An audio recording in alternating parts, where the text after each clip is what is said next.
everyone, welcome to Disha Army Exams. Plus 2 മാത്രം qualification ഉള്ളവർക്ക് ഒരു ഗോൾഡൻ ചാൻസ് ആണ് ഇന്ത്യൻ എയർഫോഴ്സിൽ ഇപ്പോൾ വന്നിട്ടുള്ളത്.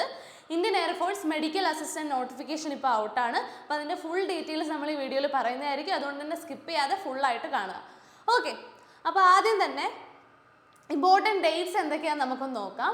അപ്പോൾ ക്ലോസിംഗ് ഡേറ്റ് ഓഫ് ആപ്ലിക്കേഷൻ എന്ന് പറയുന്നത് ഫെബ്രുവരി 1 ഓക്കെ, ഫെബ്രുവരി 1 വരെ മാത്രമേ നിങ്ങൾക്ക് അപ്ലൈ ചെയ്യാനായിട്ടുള്ള ടൈം ഉള്ളൂ. അന്നാണ് എൻഡ് ഡേറ്റ് എന്ന് പറയുന്നത്. ഇനി ഓൺലൈൻ എക്സാം ഡേറ്റ്, ഇപ്പോൾ നിങ്ങൾക്കറിയാം എയർഫോഴ്സിൻ്റെ ആയതുകൊണ്ട് തന്നെ നേരത്തെ ഡേറ്റ് ഒക്കെ പറയും എക്സാമിൻ്റെ. അപ്പോൾ എക്സാം ഡേറ്റ് വരുന്നത് മാർച്ച് 30. അപ്പോൾ 2020 മാർച്ച് 30 എക്സാമിൻ്റെ ഡേറ്റ് പറഞ്ഞിട്ടുള്ളത്.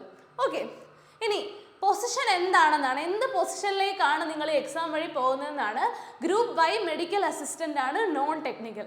അപ്പോൾ ഇതാണ് പോസ്റ്റ്. അപ്പോൾ ഇതിലേക്കായിരിക്കും റിക്രൂട്ട്മെൻറ്റ് നടക്കുന്നത്. ഓക്കെ, ഇനി ആപ്ലിക്കേഷൻ ഫീ 550 ആണ്. അപ്പോൾ 550 രൂപയായിരിക്കും ഇതിൻ്റെ ആപ്ലിക്കേഷൻ ഫീ എന്ന് പറയുന്നത്. ഓക്കെ, അടുത്തതായിട്ട് എലിജിബിലിറ്റി ക്രൈറ്റീരിയ ആണ്. അപ്പോൾ marital status and date of birth ആണ്. ഓക്കെ, അപ്പോൾ മെഡിക്കൽ അസിസ്റ്റന്റ് ട്രേഡ് ആണെങ്കിൽ 10+2 കാൻഡിഡേറ്റ്സിനാണ്. അവർ അൺമാരീഡ് ആയിരിക്കണം. ഓക്കെ, അൺമാരീഡ് ആയിട്ടുള്ളവരായിരിക്കും ഇവിടെ എലിജിബിൾ ആയിട്ടുള്ളത്. അതുപോലെ born between January 1, 2006 and January 1, 2010. അപ്പം 2006 ജനുവരി 1 2010 ജനുവരി 1 ഇടയിൽ ജനിച്ച ആൾക്കാർക്കാണ് ഇവിടെ കാൻഡിഡേറ്റ്സ് വിത്ത് 10+2 മെഡിക്കൽ അസിസ്റ്റന്റ് ട്രേഡിലേക്ക് എലിജിബിൾ ആവുന്നത്. നെക്സ്റ്റ് എന്ന് പറയുന്നത് medical assistant trade for candidates with diploma or BSc in pharmacy. Okay, ഒന്നുകിൽ ഡിപ്ലോമ അല്ലെങ്കിൽ BSc ഇൻ ഫാർമസി ഇതുള്ള കാൻഡിഡേറ്റ്സിനാണ് സെക്കൻഡ് ചാൻസ് എന്ന് പറയുന്നത്. അവിടെ ഓക്കെ, അതും മാരീഡ് കാൻഡിഡേറ്റ്സിനും അവിടെ അപ്ലൈ ചെയ്യാനായിട്ട് സാധിക്കും. ഓക്കെ, ഇതിൻ്റെ ഡേറ്റ് വരുന്നത് January 3, 1 January 2003 അതുപോലെ 1 January 2008 ഇടയിലുള്ളവർക്കായിരിക്കും ഇതിൽ അപ്ലൈ ചെയ്യാനായിട്ട് ചാൻസ് ഉള്ളത്. ഓക്കെ, അപ്പോൾ ഇതൊക്കെയാണ് മെയിനായിട്ടും എലിജിബിലിറ്റി ക്രൈറ്റീരിയയിൽ ഏജിൻ്റെ കാര്യം നോക്കുകയാണെങ്കിൽ ഇത്രയും കാര്യങ്ങളാണ് ഉള്ളത്. അടുത്തത് എഡ്യൂക്കേഷണൽ ക്വാളിഫിക്കേഷൻ ആണ്. അപ്പോൾ ഞാൻ നേരത്തെ പറഞ്ഞ പോലെ 10+2 പാസ്സായ കാൻഡിഡേറ്റ്സിനാണ്. അതും physics, chemistry, biology and English ഇത്രയും സബ്ജക്ട്സിലും 50% അഗ്രിഗേറ്റ്സ് മാർക്ക് സ്കോർ ചെയ്തവർക്കായിരിക്കും ഇതിൽ എലിജിബിൾ ആവാൻ സാധിക്കുക എഡ്യൂക്കേഷണൽ ക്വാളിഫിക്കേഷൻ്റെ ബേസിൽ. അടുത്തത് vocational or non vocational subjects like physics, chemistry, biology. അപ്പോൾ വൊക്കേഷണൽ ഹയർ സെക്കൻഡറി ആണെങ്കിൽ ഫിസിക്സ്, കെമിസ്ട്രി, ബയോളജി, ഇംഗ്ലീഷ് ഇതിലും 50% അഗ്രിഗേറ്റ് സ്കോർ ചെയ്തവരായിരിക്കണം. അടുത്തതായിട്ട് വരുന്നത് candidate with diploma or BSc in pharmacy. അപ്പോൾ നേരത്തെ പറഞ്ഞ പോലെ ഡിപ്ലോമ അല്ലെങ്കിൽ BSc ഇൻ ഫാർമസി ഉള്ളവർക്കാണ്. അതിൽ should have passed intermediate 10+2 with physics, chemistry, biology and English. Okay, അപ്പം ഇതും സയൻസ് സ്ട്രീം പഠിച്ചവർക്കാണ്. അപ്പം +2 ഇത്രയും സബ്ജക്ട്സും physics, chemistry, biology and English 50% aggregate മാർക്കോടെ സ്കോർ ചെയ്തവരായിരിക്കണം. In addition diploma or BSc in pharmacy with minimum 50% mark in aggregate. Okay, അപ്പോൾ diploma അല്ലെങ്കിൽ BSc ഫാർമസിയിലും 50% അഗ്രിഗേറ്റ് സ്കോർ ചെയ്തവരായിരിക്കണം. അപ്പോൾ ഇത്രയാണ് എഡ്യൂക്കേഷണൽ ക്വാളിഫിക്കേഷനിൽ മെയിനായിട്ടും വരുന്ന കാര്യങ്ങൾ. ഓക്കെ, ഇനി മെഡിക്കൽ സ്റ്റാൻഡേർഡ്സ് ആണ്. ഇത് സെയിം നമ്മുടെ അഗ്നിവീറിനൊക്കെ ഉള്ള അതേ മെഡിക്കൽ സ്റ്റാൻഡേർഡ്സ് ആണ്.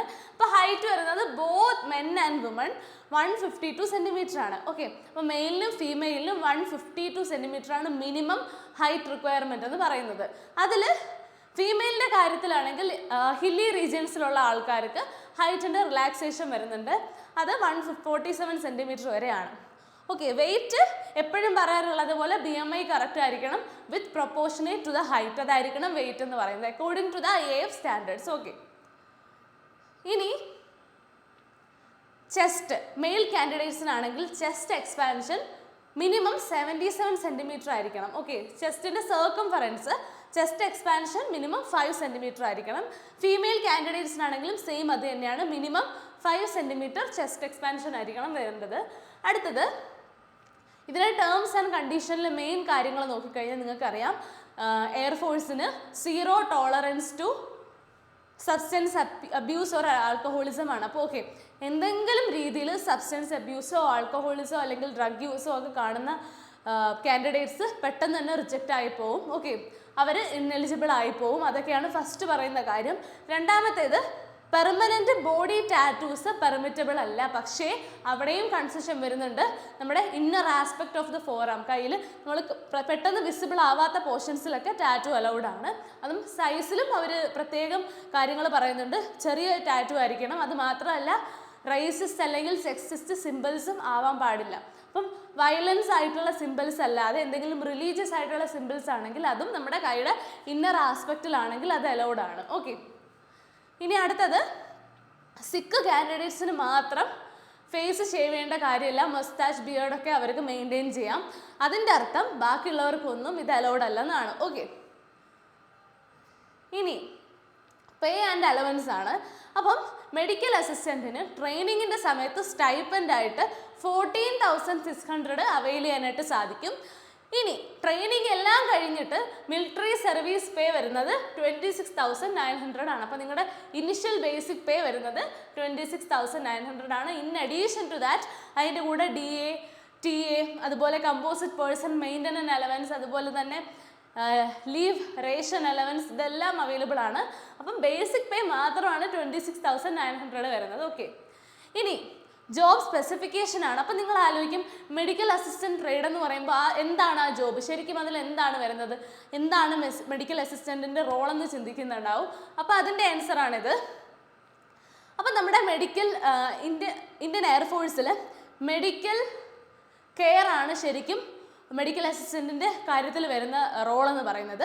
U are to be trained in nursing and first aid. അപ്പം ഫസ്റ്റ് എയ്ഡും നഴ്സിംഗും നിങ്ങളെ ട്രെയിൻ ചെയ്യും. Okay, you will also be involve in management of medical stores, dispensaries and ward supervision. അപ്പം മെഡിക്കൽ സ്റ്റോറുകൾ, ഡിസ്പെൻസറീസ്, അതുപോലെ ward supervision, ഇപ്പോൾ ഹോസ്പിറ്റലുകളുടെ യൂണിറ്റുകളുടെയൊക്കെ ഡ്യൂട്ടീസ് നിങ്ങൾ ചെയ്യേണ്ടി വരും. അപ്പോൾ ഇതൊക്കെയാണ് എയർഫോഴ്സിൽ മെഡിക്കൽ അസിസ്റ്റൻറ്റിൻ്റെ ഡ്യൂട്ടീസ് എന്ന് പറയുന്നത്.